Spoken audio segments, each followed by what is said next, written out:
प्रातः क्लास है सोमवार का 3 जनवरी 1968 का।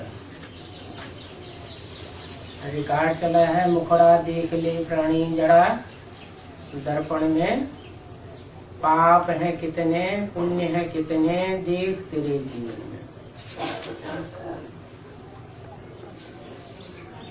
बच्चों ने गीत का अर्थ सुना, इनका अर्थ भी फिर जानना चाहिए कि कितना पाप बच गया है।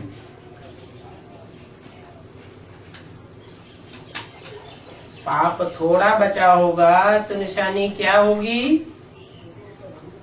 और पाप का बोझा ज्यादा है तो निशानी क्या होगी।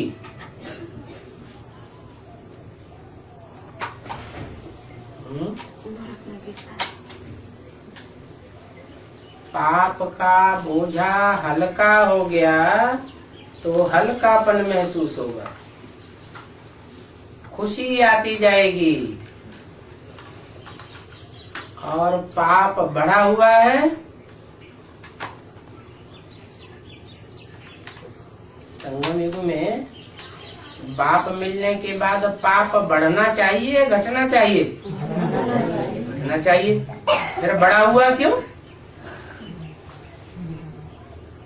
क्योंकि भूलें होती है श्रीमत के बरखिलाफ तो 100 गुना पाप चढ़ता भी है, और चढ़ने से फिर बोझा बढ़ जाता है।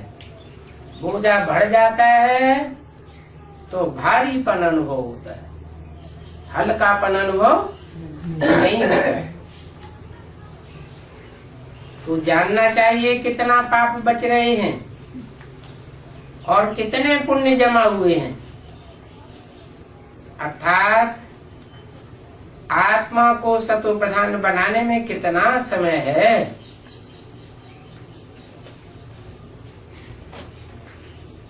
लंबा समय चाहिए, या जैसे मुसाफिरी करने के बाद वापस आते हैं तो पेड़ रूख घर परिवार नजदीक आता जाता है तो नजदीक दिखाई पड़ता है। अभी पहुंचे कि पहुंचे ऐसे लगता है ना। तो देखना है कि आत्मा को सतो प्रधान बनने में कितना समय है, अभी हम कितना तक पावन बने हैं, ये समझ तो सकते हैं ना।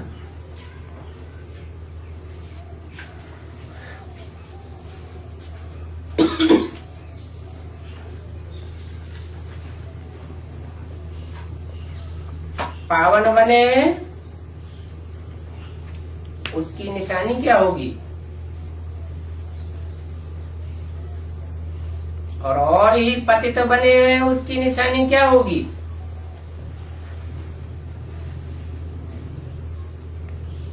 पावन बने हैं तो आत्माएं हमारी तरफ खींचेंगी। प्योरिटी खींचती है, यूनिटी बनाती है। और आत्मा पतित बनी है तो सब दूर दूर दूर दूर दूर दूर दूर करते हैं। सामने आने वालों की बात है, बाकी जो सामने ही नहीं आते पीछे से ग्लानि सुन करके दूर दूर करते हैं, उनकी बात अलग। तो ये समझ सकते हैं कि हम अभी कितना पावन बने। पूरा पावन बन जाएंगे, पूरी ही पारस बुद्धि बन जाएगी, तो जो भी आत्मा नजदीक आएगी सन्मुख आएगी,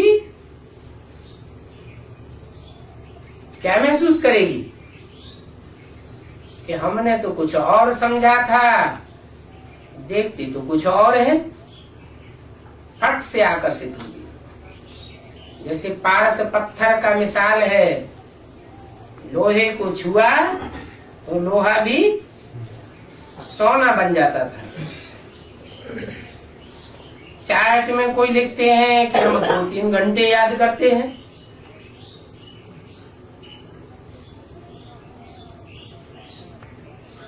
कोई लिखते हैं कि हम 1 घंटा याद करते हैं। अरे 24 घंटे में तुम अपने लवली बाप को, मीठे से मीठे बाप को, जिससे दुनिया की सबसे जास्ती प्राप्ति होती है, जन्म जन्मांतर की प्राप्ति होती है, अनेक जन्मों का सुख का वर्षा मिलता है, उसको 24 घंटे में सिर्फ 1 घंटे याद करते हो? ये तो बहुत कम हुआ। याद कम करेंगे तो पाप भी कम कटेंगे। ज्यादा याद करेंगे तो ज्यादा पाप कटेंगे, कम याद करेंगे तो पाप भी कम कटेगा।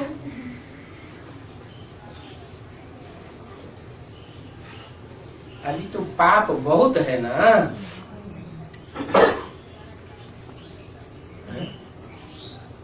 कितने साल हो गए? ये वाणी तो 68 की, अभी तो 32 साल हुए थे। अभी कितने साल हो गए? 70 से ऊपर जा रहे हैं। तो पाप घटे हैं, कटे हैं या बढ़े हैं? बढ़े। पहले के मुकाबले अवस्था ऊंची जाति अनुभव हो रही है या नीची जाति अनुभव हो रही है? ऊंची जाति है? ऊंची जाति अनुभव हो रही है। अभी मना 70 साल में टोटल, जब बेसिक में आए थे या जब एडवांस में आए थे तो अवस्था कैसी थी? कितना उमंग उत्साह था। पहचान तो सकते हैं ना। चढ़ती कला की निशानी तो बताई है ना। चढ़ती कला तेरे बहाने सर्व का भला। जिसकी चढ़ती कला होगी वो घर में बैठ नहीं सकेगा। क्या करेगा? दूसरों का कल्याण करने के लिए, दूसरों की भी चढ़ती कला करने के लिए निकल पड़ेगा। चढ़ती कला तेरे बहाने सर्व का भला। सर्व का भला कर रहे हैं, इससे साबित होता है कि अपना भला हुआ है। अभी क्या स्थिति?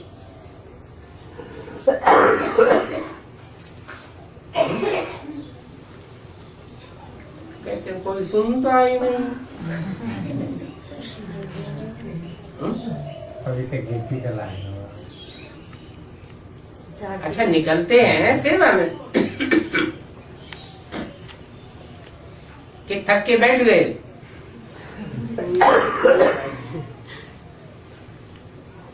आत्मा को ही प्राणी कहा जाता है। क्या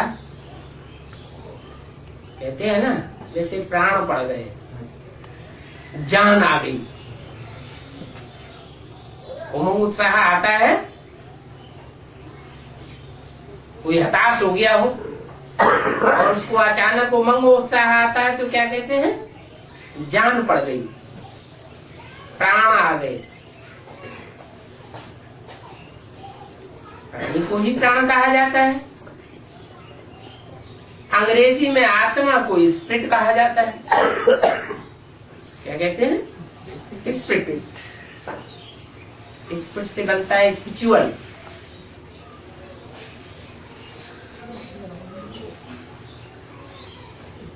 अंदरूनी शक्ति आती है तो कहते हैं आत्मा में स्मृति भर गई, जान आ गई। अभी बाप कहते हैं, हे आत्मा, अपने से पूछो कि इस समय इस हिसाब से कितने पाप कटेंगे। पाठ से पता पड़ता है कि ये आत्मा अभी क्या पार्ट बजाती है।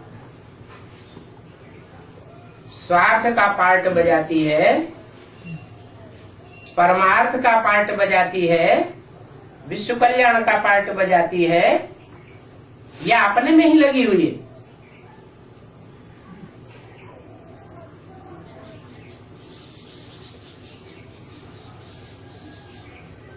पता पड़ता है हम कितने पुण्यात्मा बने हैं। जिसके पास धन होगा वो दूसरों को धन देगा, होगा ही नहीं तो देगा कहां से?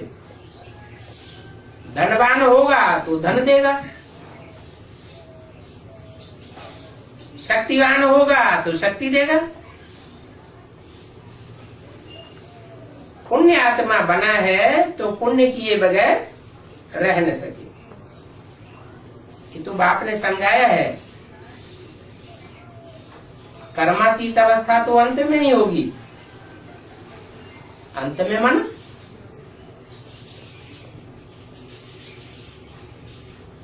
अंत कब?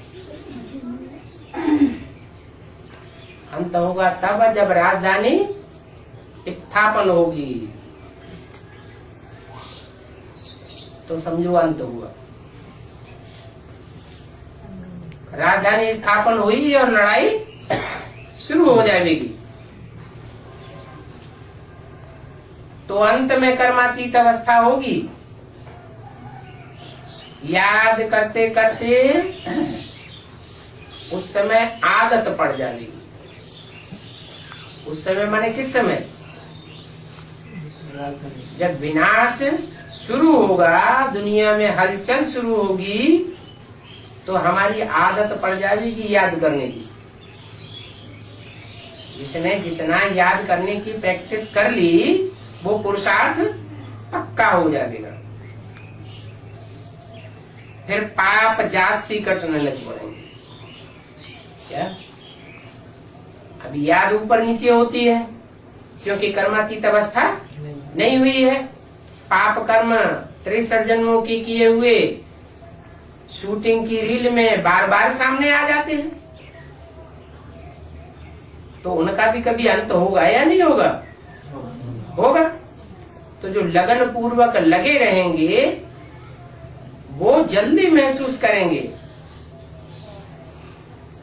कि अब हमारी याद टिक गई। लगन की अगन जग गई। जब लगन लग जाती है तो अग्नि, योगाग्नि तीव्र हो जाती है। जैसे सोना होता है, सोने में खाद पड़ी होती है, तांबे की खाद, चांदी की खाद और मेटल्स की खाद डाल देते हैं।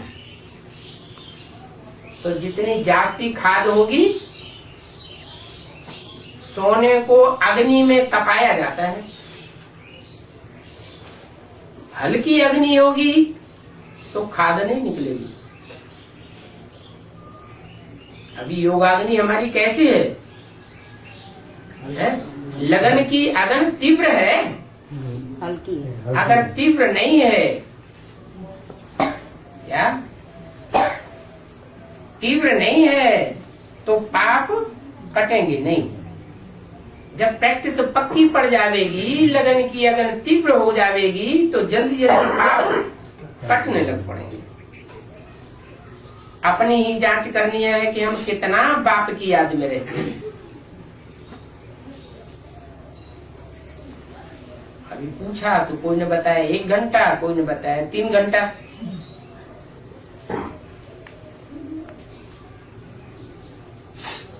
इसमें गप्पे मारने की बात नहीं है। कोई गप्पा लगा देते हैं, बाबा हम तो हर समय आपकी ही याद में रहते हैं। ये तो अपनी जांच अपने आप करनी होती है। बाबा को अपना चार्ट लिख देंगे तो बाबा झट बतावेंगे ये तुम्हारा चार्ट ठीक है या नहीं ठीक है।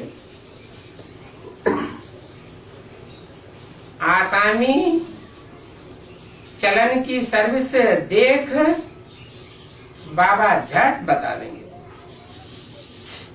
बार बार याद कईयों की रहती होगी।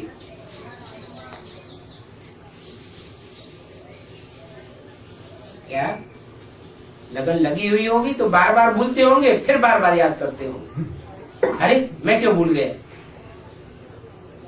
जो म्यूजियम व प्रदर्शनी की सर्विस में रहते हैं उनकी ऐसी अवस्था होगी। कैसी?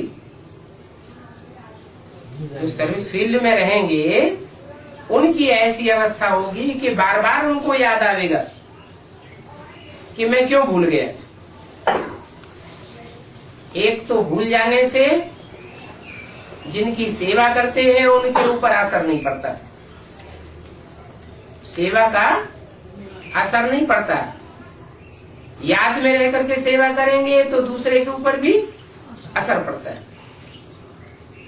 दूसरी बात, याद करते करते अपनी प्रैक्टिस पक्की होती है। और तीसरी बात, सेवा के फील्ड में रहने से याद जास्ती आती है। घड़ी घड़ी बाबा याद दिलाता है। क्यों?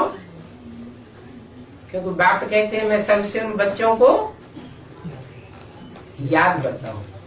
तो बाप जिन बच्चों को याद करेगा,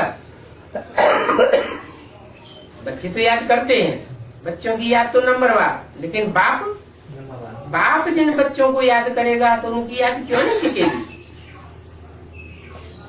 तो मूल बात क्या हुई है? ब्राह्मणों के जीवन की मूल बात हुई, अगर प्रैक्टिस पक्की करनी है जल्दी तो सदा ईश्वरीय सेवा में प्रस्तुत रहे।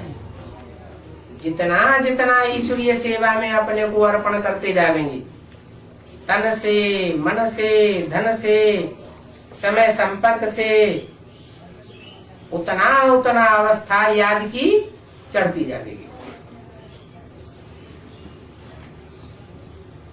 म्यूजियम में तो सारा दिन आना जाना लगा रहता है।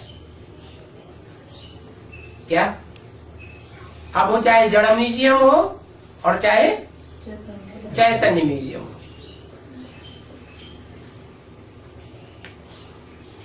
बेसिक में कौन सा म्यूजियम होता है? जड़ म्यूजियम था। चैतन्य बाप कौन है? चैतन्य लक्ष्मी नारायण बनने वाले कौन है? चैतन्य राम सीता कौन है? चैतन्य राधा कृष्ण कौन है? ये बुद्धि में पक्का पता होता ही नहीं। और अभी तो हम एडवांस में हैं, हमें एडवांस पता लग गया है कि मोटे पार्टधारी हैं वो यहाँ सचरूपी रंगमंच पर कौन कौन है, हम उनका परिचय देते हैं। जैसे चैतन्य म्यूजियम में तो बोला, म्यूजियम में सारा दिन आवत जावत रहती है। जड़ म्यूजियम में या चैतन्य म्यूजियम में ज्यादा आवक जावक होगी? चैतन्य में ज्यादा होगी, जड़ में नहीं होगी। बेसिक में तो वहाँ बहुत एडवर्टाइजमेंट करते हैं जड़ म्यूजियम का, तब आना जाना होता है। और यहाँ तो कोई एडवर्टाइजमेंट होता नहीं। फिर भी चैतन्य में वाइब्रेशन फेंकता है या जड़ वाइब्रेशन फेंकता है? जड़ मूर्तियां, जड़ चित्र जो है वो वाइब्रेशन नहीं फेंकते, और चैतन्य मूर्तियां चारों तरफ दूर बैठे भी वाइब्रेशन फेंकती हैं। तो सुबह से शाम तक आना जाना उनके पास लगा रहता है। तो क्या करना चाहिए? बाबा का इशारा क्या है? सेवा में बिजी रहे। कहाँ सेवा में बिजी रहे? चैतन्य में आना जाना करना। चैतन्य में जहाँ भी म्यूजियम अपने को अनुभव होता हो कि ये म्यूजियम है बाबा का, बाबा ने ये म्यूजियम बनाया है, तो उन चित्रों का परिचय देने के लिए प्रस्तुत रहना चाहिए। वो चित्रों का परिचय देंगे तो लोगों की बुद्धि में जल्दी बैठेगा, और बिना चित्रों के परिचय देंगे तो उतना जल्दी बुद्धि में नहीं बैठेगा। 4-5 मुख्य चित्र चाहिए। बेसिक नॉलेज जब थी तो भी कितने मुख्य चित्र बताए? 4-5 चित्र बताए। बोला म्यूजियम में सारा दिन आना जाना लगा रहता है, परंतु दिल्ली में तो बहुत आते रहेंगे। कब? अभी की बात नहीं बताई, आते रहेंगे। माना कब की बात बताई?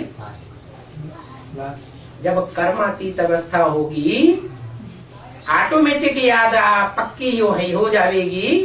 याद करने का खींच करके याद करने का पुरुषार्थ नहीं करना पड़ेगा। बार बार माया याद में विघ्न पैदा भी नहीं कर सकेगी। उस समय क्या होगा? उस समय दिल्ली के म्यूजियम में बहुत आते रहेंगे। बार बार बाबा का परिचय देना पड़ेगा। जो आते रहेंगे उनको बाबा का परिचय देना पड़ेगा। बार बार क्यों?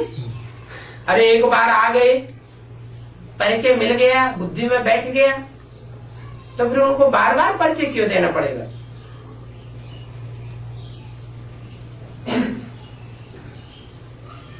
नहीं आया समझ? जब प्रत्यक्षता होगी चैतन्य चित्रों की, उस समय महाभारत युद्ध का नजारा होगा कि शांति का नजारा होगा? महाभारत युद्ध का नजारा होगा। उस युद्ध के बीच में बाहर वाले उनका माथा खराब करते रहेंगे, और वो अंदर म्यूजियम में आवेंगे तो उनका माथा घुमा देंगे। तो बार बार वो बाहर जाएंगे, बार बार अंदर आएंगे, तो बार बार तुमको समझाना पड़े, परिचय देना पड़ेगा। क्या तुमको? अरे इनको इतनी बार समझाते हैं, इनकी बुद्धि बैठता ही नहीं, मरने दो। नहीं, ये कल्याण की भावना नहीं हुई, शुभ भावना नहीं हुई, शुभ कामना नहीं हुई कि थोड़ा सा समझा दिया, बात बुद्धि में नहीं बैठी तो जड़ दिया। नहीं, बार बार उनको समझाना पड़ेगा। समझो, किसको तुम कहते हो विनाश में बाकी 8-9 वर्ष हैं। कब की वाणी है? 68 की वाणी। 8 वर्ष की, 68 की वाणी है। तो उसमें तो 8 वर्ष ही बाकी थे, 8-9 वर्ष बाकी थे। माना 76 की बात थी। तो क्या 76 में विनाश हो गया? फिर इसलिए बोला समझो, माना सब नहीं समझेंगे। बाबा जिन बच्चों से विशेष इमर्ज करके बात करते हैं वो तो समझेंगे। समझो, किसको तुम कहते हो विनाश में 8-9 वर्ष बाकी हैं? कहते हैं ये कैसे हो सकता है? कौन कहता था उस समय? ये किसकी बुद्धि में होगा कि 8-9 वर्ष में दुनिया का विनाश हो जाएगा? ब्रह्मा कुमारी सब कहते थे, पक्का निश्चय पूर्वक बाबा कहते थे। तुम कहते हो, बाबा ने अपनी बात नहीं बताई, इनकी बात भी नहीं बताई। कहने वाला कौन है? शिव। शिव ब्रह्मा के मुख से कहते हैं, समझो तुम कहते हो विनाश में 8-9 वर्ष बाकी है, तो तुम कह के बाबा ने किस बच्चे की तरफ इंट्रोड्यूस किया होगा? किन बच्चों की तरफ बोला होगा? एडवांस पार्टी के बाद 76 में ब्रह्मा को इन कहते हैं कि तुम कहते हैं? इन कहते हैं।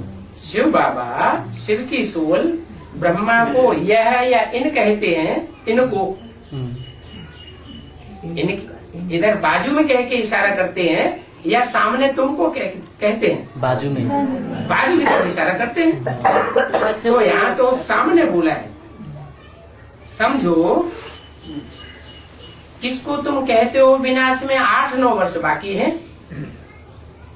तो कौन सी आत्माएं रही होंगी जिनके लिए बाबा ने ये स्पेशल बोला? यज्ञ की आदि में आदि का या कौन इमर्ज करके बोला। इमर्ज करके जिनसे बोला 68 में तो हो सकता है वो आत्माएं यज्ञ में न हो, तो इमर्ज करके बोला तो 8-9 वर्ष के लिए तुम किसको कहते हो? तो राम वाली आत्मा 8-9 वर्ष के लिए किस आधार पर कहेंगे कि 8-9 वर्ष में दुनिया का विनाश हो जाएगा?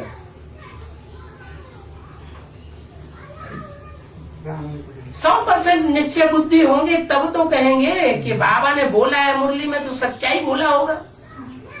इसमें हीला हवाला करके और दुधला के बोलने की तो बात ही नहीं।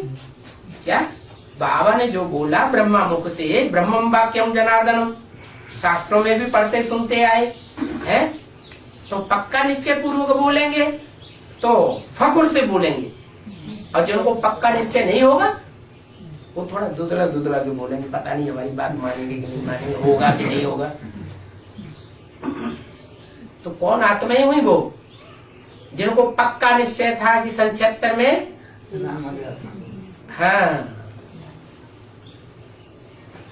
एक तो नारायण बनने वाली आत्मा की बुद्धि में ये पक्का निश्चय रहता है कि 76 में ये आसुरी दुनिया खलास हो जाएगी और नई दुनिया का संगठन शुरू हो जाएगा। कहते हैं ये कैसे हो सकता है? सुनने वाले क्या कहते हैं? ये कैसे हो सकता है? हमारा विचार नहीं है कि इतनी बड़ी दुनिया 76 में खलास हो जाएगी। फट से कहना चाहिए ये हम कोई थोड़े ही बताते हैं कि 10 वर्ष में दुनिया का विनाश हो जाएगा। क्या फकुर से कहना चाहिए, फट से कहना चाहिए ये तो भगवान वाच है। क्या भगवान हमको बताते हैं कि 8-10 वर्ष में शायद इस दुनिया का विनाश हो जाएगा। भगवान वाच है ना,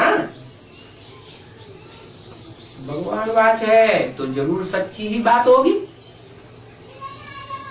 इसलिए बाबा समझाते हैं कि बाबा बाबा बीच में बोलते रहो कि हम यह तुमको शिव बाबा की श्रीमत पर बताते हैं। बताने वाले हम नहीं हैं, हमको शिव बाबा बताते हैं कि ये दुनिया का विनाश 10 वर्ष में हो जाएगा। क्या होगा? कोई बम फटाका होगा? क्या होगा? 76 में कोई बम फटाका हो गया क्या? अरे बड़ा बम फटेगा तभी तो दुनिया का धमाका होगा, विनाश होगा बड़ा, कि बिना बम्बों के धमाका हो जाएगा? भगवान आया, नई दुनिया की स्थापना करने आया, नया संगठन बनाया ब्राह्मणों का,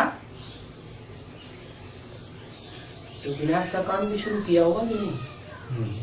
है? किया ना। सन 45 में उसका नजारा भी देख लिया ना, हिरोशिमा नागासाकी पर। और अभी तो बहुत विशाल तादाद में बड़े बड़े देशों में बने पड़े हैं, परंतु वो तो वही स्थूल बम्बों की बात। क्या बड़े से बड़ा बम कौन सा है? परमात्मा प्रत्यक्षता बम। वो कौन से सन की बात है? 76 की बात है। पहले बेसिक नॉलेज वालों को किसी को पता नहीं था कि साकार में कोई और भगवान का प्रैक्टिकल डायरेक्ट स्वरूप होगा। किसको समझते थे? तो ब्रह्मा बाबा को ही समझते थे। तो ये बड़े से बड़ा परमात्मा प्रत्यक्षता बम सन 76 में फट पड़ा। भले सन 73-74 में अव्यक्त वाणी में इशारा भी दिया। क्या इशारा दिया था? सन 76 को बाप का प्रत्यक्षता वर्ष मनाओ।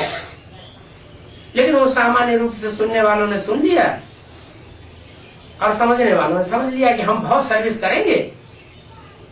हम बड़े बड़े मेले के प्रोग्राम बना रहे हैं ना, 73 से बड़े बड़े मेले मलाकर शुरू हो गए। तो ये इतने बड़े बड़े मेले हो रहे हैं, अब जल्दी ही बाप की प्रत्यक्षता। बहुत सामान्य बात समझ ली। ये नहीं समझा कि कोई प्रैक्टिकल साकार स्वरूप होगा और उसके द्वारा साकार में शिव बाबा और ब्रह्मा बाबा प्रत्यक्ष होकर के पाठ बजाएंगे। और वो बात सन 76 में एडवांस पार्टी के द्वारा ब्राह्मणों की दुनिया में बम फट गया। बड़े से बड़ा बम कौन सा है? परमात्मा प्रत्यक्षता बम।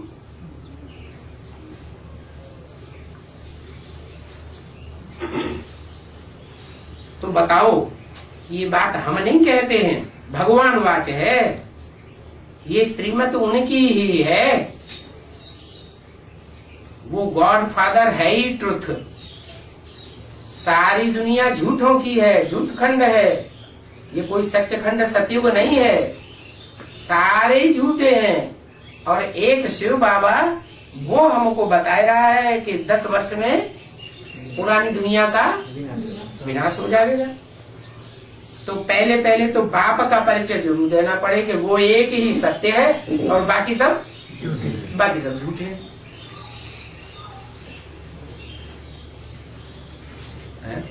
लोग बंडर खा लेंगे। अरे इतनी बड़ी दुनिया 8-9 साल में कैसे खलास हो जाएगी? और यही सच्चा बताते हैं और बाकी सब झूठा बताते हैं। नहीं, उनको प्रूफ देना चाहिए, याद दिलाना चाहिए। ये एटम बम हमारे घर की सजावट के लिए थोड़े ही बने हैं। जो चीज बनी है वो उपयोग में आएगी या नहीं आएगी? आएगी। तो उपयोग में जब आएगी तो वो चाहे 10 साल में उपयोग में आए और चाहे 30 साल के बाद उपयोग में आए, वो तो अपना काम करेगी। अब ये बात दूसरी है कि वो एटम बम स्थूल बाद में छूटेंगे और सूक्ष्म एटम बम पहले तैयार होता है और पहले छूटता है। तो ये बड़े से बड़ा परमात्मा प्रत्यक्षता बम है, जिसके लिए घोषणा बाबा ने की थी। कौन सी दुनिया के लिए? बाहर दुनिया के लिए की थी। तो ब्रह्मा बाबा ने बाहर की दुनिया के लिए समझ लिया, लेकिन वास्तव में बाबा ने बेहद के बाप ने कौन सी दुनिया के लिए? बेहद ब्राह्मणों की दुनिया के लिए ये घोषणा की थी कि बेहद ब्राह्मणों की दुनिया में जो रावण कुंभकर्ण जैसे ढेर के ढेर आकताई ब्राह्मण घुस पड़े हैं, जिन्होंने ब्रह्मा बाबा जैसी श्रेष्ठ आत्मा का भी हार्ट फेल कर दिया, ये ब्राह्मणों की दुनिया में सन 76 में विनाश शुरू हो जाएगा। बड़े से बड़ा धमाका होने वाला है। तो उसके लिए बाप का परिचय पहले जरूर देना पड़ता है। इसलिए बाबा ने कहा है हर एक चित्र में लिख दो। क्या? जो भी चित्र हम दिखाएं, क्या लिख दो? भगवान वाच। चित्र में लिख दो भगवान वाच। जड़ चित्र में ही लिख दे या चैतन्य चित्रों में लिखा हुआ हो? हाँ, चैतन्य चित्रों का जब परिचय दें तो ये बताते जाएं, इन चित्रों को बनवाने वाला भगवान स्वयं है। वो भगवान ही इन चित्रों के द्वारा संसार में प्रत्यक्ष होता है। ये तो एक्यूरेट बता देंगे। हम थोड़े ही जानते थे कि दुनिया खलास होने वाली है और नई दुनिया आने वाली है। बाप ने बताया, तब हम श्रीमत पर कहते हैं कि 8-9 वर्ष हैं, कब कब अखबार में भी डालते हैं। फलाने ने 9-10 वर्ष में दुनिया के विनाश की घोषणा की है। कहते हैं विनाश जल्दी ही होने वाला है। अब तुम हो बाप के बच्चे भी हो, स्टूडेंट भी हो। प्रजापिता ब्रह्मा कुमार कुमारियां तो बेहद के हैं ना, जो घोषणा कर रहे हैं कि 9-10 वर्ष में दुनिया का विनाश हो जाएगा। वो प्रजापिता ब्रह्मा कुमार कुमारियां हद के हैं या बेहद के हैं? बेहद के हैं। हद की बातें नहीं करते हैं। कैसी बातें करते हैं? बेहद का बाप भी बेहद के बच्चों से बेहद की बातें करता है और बच्चे भी बेहद की बातें बेहद में समझाते हैं। तुम बतावेंगे हम बेहद बाप के बच्चे हैं, वही पतित पावन ज्ञान का सागर है। क्या कोई भी दीदी दादी दादाएं ये पतित पावन नहीं है। इनके संग के रंग से कोई भी पतित से पावन नहीं बनेगा। एक बाप ही है जो पतितों को पावन बनाने वाला है, क्योंकि वो कभी पतित नहीं बनता है। क्या प्रूफ है इसका? कोई डौबार पड़े, क्या प्रूफ है इसका कि एक है जो पतित से पावन नहीं बनता? तो क्या बताएंगे? बताओ। उस एक का ही यादगार है जो शिव के मंदिर बने हुए हैं, उन मंदिरों में शिवलिंग जो रखा हुआ है वो एक ही की यादगार है कि उसने पहले पहले साकार जिसमें प्रवेश किया उसके द्वारा काम इंद्रिय पर जीत पाई। अमरनाथ में यात्रा करने जाते हैं ना, कहते हैं बर्फ का लिंग देखा। अब लिंग भी कोई बर्फ का होता है क्या? है? अमरनाथ में बर्फ का लिंग खड़ा देखा। अरे लिंग जब खड़ा होता है तो गर्मी होती है या ठंडा होता है? गर्मी होती है। तो हद की बात है, बेहद की बात है। ये बेहद समझने की बात है कि योग बल से कर्मेंद्रियां शीतल हो जाएंगी। तो कोई की तो शीतल हुई होंगी पहले। जो अपनी कर्मेंद्रियों को पहले पहले जीतता है उसका नाम शिव शंकर भोलेनाथ कहा जाता है। शिव के साथ शंकर का ही नाम जोड़ा जाता है और कोई 33 करोड़ देवताओं का नाम नहीं जोड़ा जाता है। तो वही एवर प्योर परम पिता परमात्मा शिव है जो शंकर में प्रवेश करके सारी दुनिया की विषय वासनाओं को संग के रंग से पी जाता है। वही एक पतित पावन है। एक पतित पावन है, उसे बिंदी कहेंगे या साकार में कहेंगे? बिंदी बिंदी बिंदी बिंदी। कौन सी बिंदी पतित पावन है? कैसे पहचानेंगे? पहचानेंगे? नहीं पहचान में आवेगी। बिंदी बिंदी तो सब एक जैसी मालूम पड़ेंगे। बिंदी जब मूर्ति में मूर्त में पार्ट बजा दे तब पता चले कि ये चैतन्य मूर्ति है। चैतन्य कर्मेंद्रियों द्वारा ऐसा पार्ट बजाती है जैसा पार्ट और दुनिया में कोई बजा न सके, जिसकी यादगार मंदिरों में रखी हुई है। बाप कहते हैं तुम सब पार्वतियां, कोई एक पार्वती की बात नहीं है। मना जो भी बच्चे बाप के कनेक्शन में आते हैं, संबंध में आते हैं, वो पतित से पावन बनते हैं। संघ के रंग में आने से ही पतित से पावन बनते हैं और संघ के रंग में आने से ही पावन से पतित बनते हैं। अनेकों के संघ के रंग में आने से वैश्य बनते हैं, पतित बनते हैं। एक के संघ के रंग में आने से पावन बनते हैं। पहले ये बात पक्का कराओ क्या कि एक ही पतित पावन है और ये ढेर के ढेर जो गुरु बन करके बैठे हैं, शिवो हम कह के बैठ जाते हैं। शिवो हम ब्रह्मास्मि, मैं ब्रह्मा हूं। ये ढेर के ढेर पतित पावन नहीं हो सकते। अनेकों से दुनिया पतित बनी है, अनेकों के संग के रंग से, और एक के संग के रंग से पावन बनती है। तो पहले ये बात पक्का करके फिर आगे बढ़ाना चाहिए। यही बात बुद्धि में नहीं बैठती है। यही बात पक्की बुद्धि में नहीं बैठती है क्या कि वो एक साकार कौन सा है जिसमें परमपिता परमात्मा प्रवेश करके संग के रंग से पतितों को पावन बनाते हैं। नई बुद्धि में बैठती है तो फिर ग्लानि करते हैं। फिर बजाय सतयुग के आदि में ले जाने के, आदि पिता समझने के, आदि देव समझने के, क्या समझते हैं? कलयुग के अंत में पैदा होने वाला, कलंकों को धारण करने वाला कलंकी दर है। क्या ग्लानि करने लग पड़ते हैं। शिव बाबा ने कहा है यादव कौरवादि विनाश काले विपरीत बुद्धि विनश्यति। क्या कहा शिव बाबा ने? विनाश क्या काले विपरीत अभी शिव बाबा आया हुआ है, कहते हैं 9-10 वर्ष में पुरानी दुनिया का विनाश होने वाला है, नई दुनिया की स्थापना होने वाली है।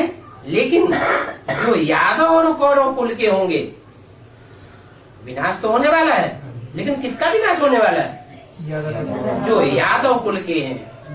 बाहर की दुनिया में, अंदर की दुनिया में, ब्राह्मणों की अंदर की दुनिया में जो यादव कुल के हैं, माने क्रिश्चियन है, इस्लामी है, बौद्धि है, ये सब यादव हैं, यदुवंशी हैं, बड़े हट्टे कट्टे मोटे ताजे हैं कि नहीं? और बड़ी बड़ी विशाल संपत्ति वाले हैं। भारतवासियों के पास इस समय ज्यादा धन दौलत है या विदेशियों के पास ज्यादा धन दौलत? बड़े बड़े महलमाड़ियां अटारियां किसके पास हैं? इस्लामियों के पास, बौद्धियों के पास, क्रिश्चियंस के पास। भले वो मेहनत करते हो या न करते हो, फिर भी उनके पास है। तो ये यादव और भारतवासी कौरव, कौरव माना कौ, माना कौआ, कौए की तरह काव काव काव बहुत करते हैं कि हम 5 वर्ष की प्लानिंग में, 5 वर्षीय प्लानिंग बनाते हैं ना, हर 5,000 वर्ष के बाद बनाते हैं ना, तो कहते हैं काव काव बहुत करते रहते हैं कि हम 5 वर्ष के अंदर जो 5 ईयर प्लान है उसमें हम राम राज्य लाके दिखा देंगे। कितने 5 ईयर प्लान हो गए? राम राज्य आया कि और ही ज्यादा रावण राज्य आ गया? और ही रावण राज्य आ गया। तो बाप कहते हैं ये जो यादव हैं और ये जो कौआ की तरह काव काव करने वाले कौरव हैं, रब माना शोरगुल, काव काव बहुत करते हैं, लेकिन 5 स्टार होटल बनाते जाते हैं पैसे के बल पर और उसमें गंद करते रहते हैं। जो जाने वाले होंगे वो इस बात को समझते होंगे, कैसे कैसे कालगण बुलाई जाती है और कैसे कैसे उसमें गंद होता है। ये यादव और कौरव विनाश काले विपरीत बुद्धि है। विनाश सामने खड़ा है और ब्राह्मणों की संगम युगी दुनिया में ये जो गंद खाने वाले हैं विविचार का, यादव और कौरव, इनकी बुद्धि भ्रष्ट हो गई, ब्राह्मणों की दुनिया में ही है। भ्रष्ट बुद्धि होने के कारण अब ये विनश्यंती विनाश को पाने वाले हैं, नष्ट होने वाले हैं। माना इनका पद विनाश को पावेगा, ये नीच पद पावेंगे जन्म जन्मांतर।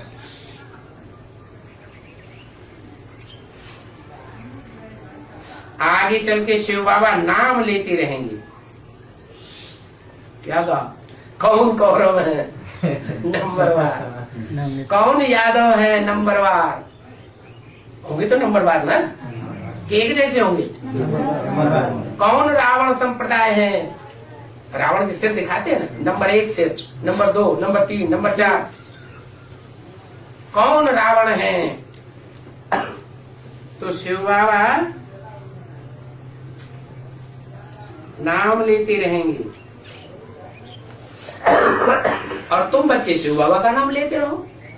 घड़ी घड़ी चित्रों पर समझाओ तो शिव बाबा का नाम, शिव बाबा ने कहा है, इसमें बच्चों का ही कल्याण है। शिव बाबा को ही याद करते रहेंगे। बाप ने जो तुमको समझाया है वो तुम फिर औरों को समझाओ, तो सर्विस करने वालों का चार्ट अच्छा रहता होगा।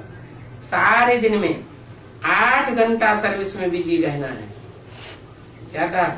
कर्म की अवस्था रहने के लिए क्या जरूरी है? 8 घंटे पेट की पूजा करने के लिए धंधा करो और 8 घंटे आत्मा मन बुद्धि का अनेक जन्मों का कल्याण करने के लिए।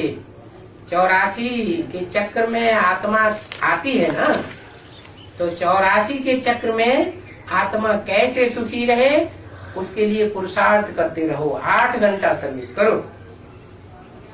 माने आत्मा की भी सेवा 8 घंटा, ये बुद्धरूपी पेट है ना, इसके लिए भी कुछ कमाई करना भी नहीं, ये अनेक जन्मों की कमाई है। तो 8 घंटा ईश्वरी सेवा में दो और 8 घंटा शरीर के पेट की सेवा में दो। करके 1 घंटा 2 घंटा रेस्ट लेते रहेंगे। फिर भी बाप कहते हैं 4 घंटे नींद काफी है। क्या सॉलिड नींद अगर आ जाए तो 4 घंटे की नींद 24 घंटे के लिए फ्रेश कर देगी। फिर भी 7 घंटा तो सर्विस में रहते ही हैं। बोला तो समझना चाहिए उनके विकर्म बहुत विनाश होते हैं। तो 7-8 घंटे ईश्वरीय सेवा में रहें। बहुतों को घड़ी घड़ी बाप का परिचय देते होंगे, तो जरूर ऐसे सबसे बच्चे ही, कैसे सबसे बच्चे जो 8 घंटा स्थूल पेट के लिए और 8 घंटा जो बुद्ध रूपी पेट है, आत्मा रूपी पेट। आत्मा किसे कहा जाता है? मन बुद्धि को ही तो आत्मा कहा जाता है। तो मन बुद्धि रूपी पेट के लिए 8 घंटा ईश्वरीय सेवा में लगाते हैं। वो बच्चे बाप को बहुत प्रिय लगेंगे। बाप देखेंगे ये तो बहुतों का कल्याण करते हैं। रात दिन यही उनको चिंतन रहता है। इनको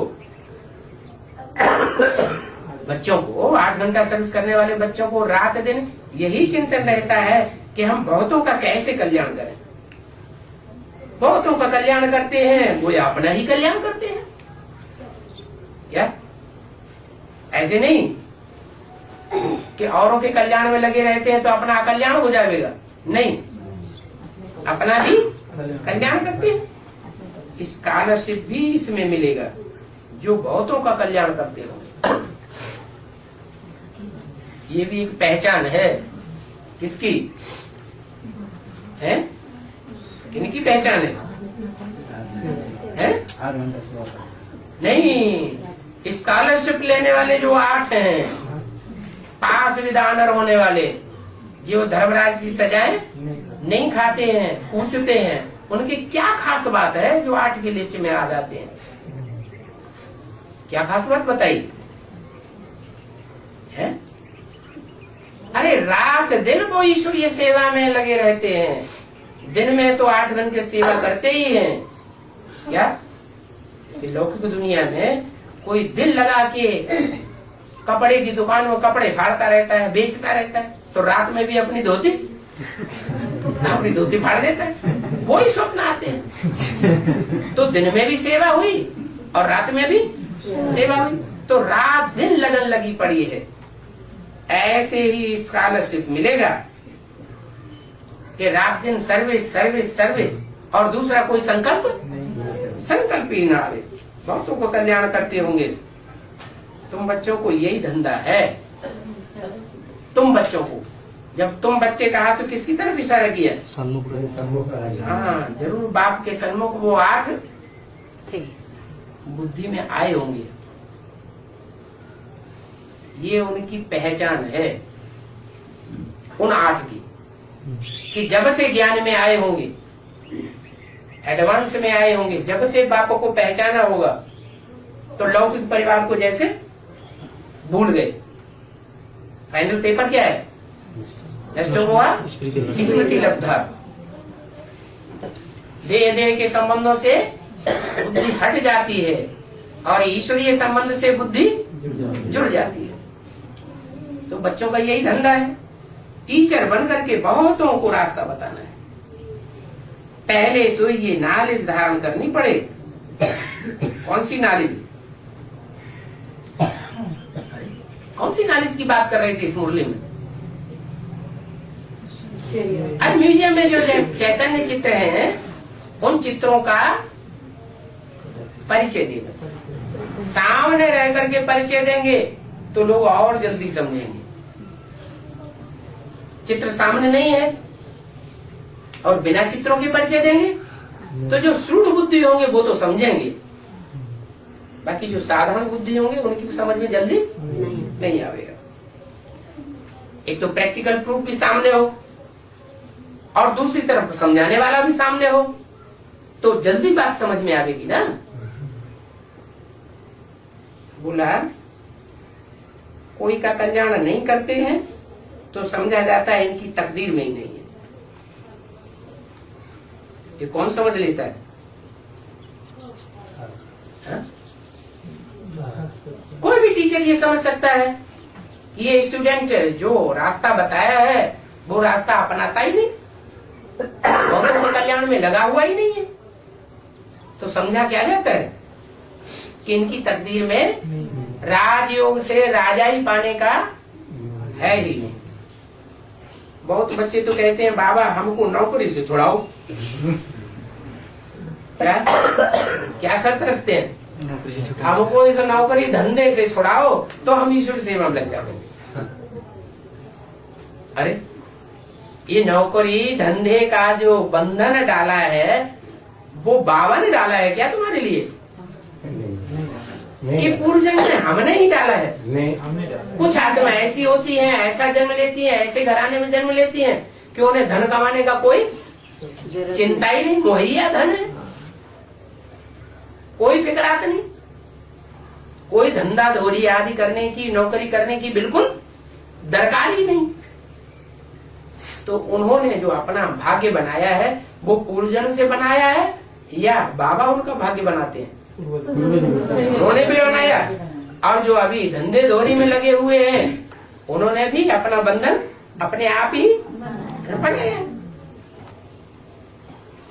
तो कहते हमको नौकरी धंधे से छुड़ाओ, हम इस सर्विस में लग जाएंगे, ये शर्त रखते हैं। बाबा भी देखेंगे, क्या देखेंगे? उनसे पोता मिल मांगेंगे। बाबा देखेंगे कि इनके पास जो पूंजी है वो बरोबर है। नौकरी से या धंधे से जो कुछ भी इन्होंने इकट्ठा किया है वो इतना इनके पास है कि ब्याज लेते रहें, खाते रहें और आने जाने की ईश्वरीय सेवा में लगाते रहें। पूरा पोता मिल देंगे तभी तो बाप को पता पड़ेगा। तो बाप कह देंगे अच्छा छोड़ दो, लगो इसी ईश्वरीय सेवा। तो बोला बरोबर इनकी पूंजी है, बंधन मुक्त हो सकते हैं। कोई तो बंधन मुक्त भी है क्या? कोई जरूरी नहीं है कि नौकरी करें, धंधा करें।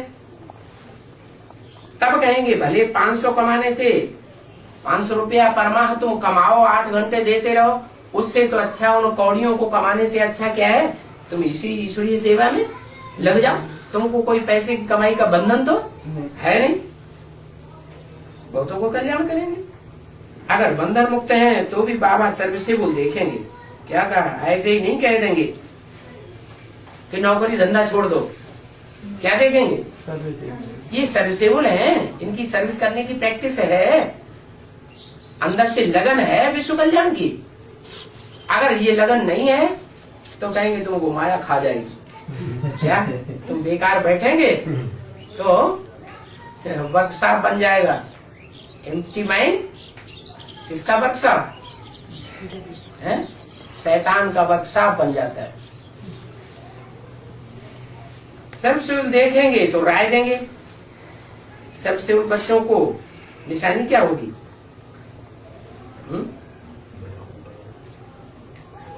जो सर्वसेवक बच्चे होंगे उनकी क्या निशानी होगी?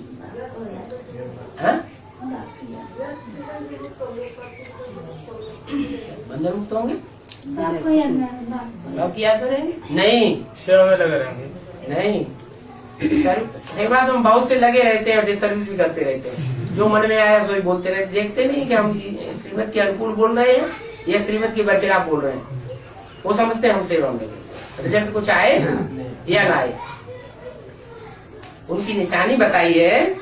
जो सर्वसेवक बच्चे होंगे उनको जहां तहां बुलाते रहेंगे, यहाँ आकर के सेवा करो, यहाँ आकर के सेवा करो।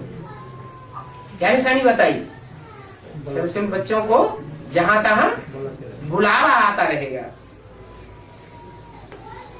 तो समझना चाहिए जिसको जास्ती बुलावा आता है सेवा पे फील्ड पे जाने के लिए वो हमसे जास्ती कैसा है, हमसे जास्ती सर्विसेबल है, हमसे जास्ती अच्छा महारथी है।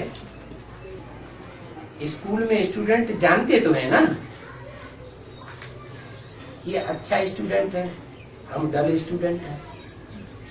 ये अच्छा प्रैक्टिकल में आगे जाता है और हमारा प्रैक्टिकल उतना अच्छा नहीं है। आपस में भी तो पता लग जाता है ना। तो ये कोई कॉमन सत्संग नहीं है क्या, इसमें से ना बोल बोल करने से कुछ नहीं होता। यहाँ तो सब प्रैक्टिकल है। भक्ति मार्ग में प्रैक्टिकल नहीं होता और ज्ञान मार्ग में सब कुछ प्रैक्टिकल है। सत्य माना ही सत्य बोलने वाला। सत्य किसको कहें, जो सच्चा बोलने वाला है वो ही सत्य है। हम श्रीमत पर आपको ये समझाते हैं, हम ये नहीं कहते कि ये बात हम बता रहे हैं तुमको, ये हमारा ज्ञान है हम तुमको सुना रहे हैं, नहीं, हमको ईश्वर सुनाने वाला है। ईश्वर की मत तुमको अभी मिलती है। बाप कहते हैं बच्चे तुमको अभी वापस जाना है। कहाँ वापस जाना है? वापस जाना है। कहाँ वापस जाना है? नहीं, यज्ञ के आदि में जिस दुनिया में थे उसी दुनिया में वापस जाना है। कौन सी दुनिया में थे यज्ञ के आदि में? है? हाँ, नहीं, यज्ञ के आदि में ब्राह्मणों की जो एडवांस पार्टी अभी है, वो एडवांस पार्टी के बच्चे कहाँ थे? संगम युग के आदि में कहाँ थे? राम बाप के साथ ही गए। राम बाप के साथ ही रहेंगे, वहीं थे, उसी दुनिया में थे, सूर्यवंशी थे।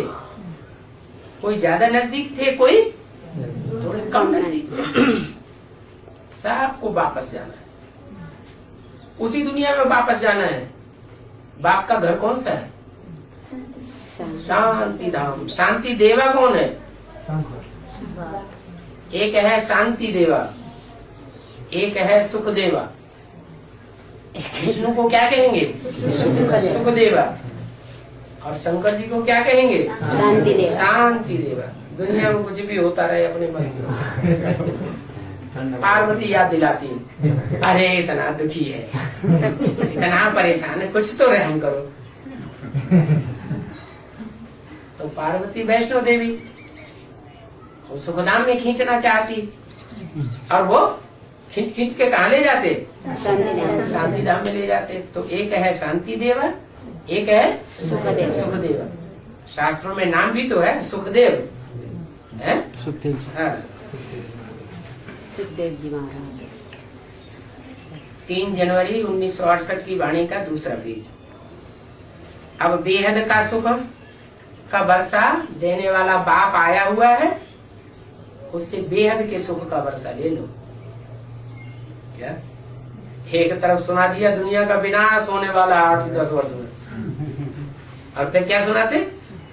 विनाश तो होने वाला है, लेकिन जो 8-10 वर्ष रहे हैं उसमें बेहद का वर्षा ले लो, सुख का, है ना? बाप आया हुआ है नर से नारायण बनाने। ये राजयोग है ना, तो राजयोग से विश्व की बादशाही, विश्व के राजापने की बादशाही मिलती है। जो विश्व का राजा बनेगा वो सबसे जास्ती सुखी रहेगा, या दूसरे जो प्रजावर्ग में आने वाली आत्माएं होंगी वो ज्यादा सुखी रहेंगी। कहते हैं आधा में जाम आधा में रहिए। आधे में राजा रानी और उनका परिवार पलता है। क्या? राज परिवार आधे खर्चे में पलता है, और आधे खर्चे में सारी रैयत पलती है। तो कितना सुख होता होगा? एक जन्म की बात है या अनेक जन्मों की बात है? अनेक जन्मों की बात है। बाप आकर के बेहद का वर्षा देते हैं। बेहद का बाप है ना, कल्प कल्प में तुमको मिलता ही आया है। क्या एक बार की बात नहीं? ये वर्षा यहाँ अगर ले लिया तो कल्प कल्प के लिए भी मिलता आया और कल्प कल्प मिलता रहेगा, क्योंकि स्वर्ग की स्थापना तो कल्प कल्प होती है ना, कि एक ही बार होती है। हर कल्प के आदि में स्वर्ग की स्थापना होती है। तो जिनको वो स्वर्ग का वर्षा मिलना होता है वो अब पक्का हो रहा है। ओम शांति।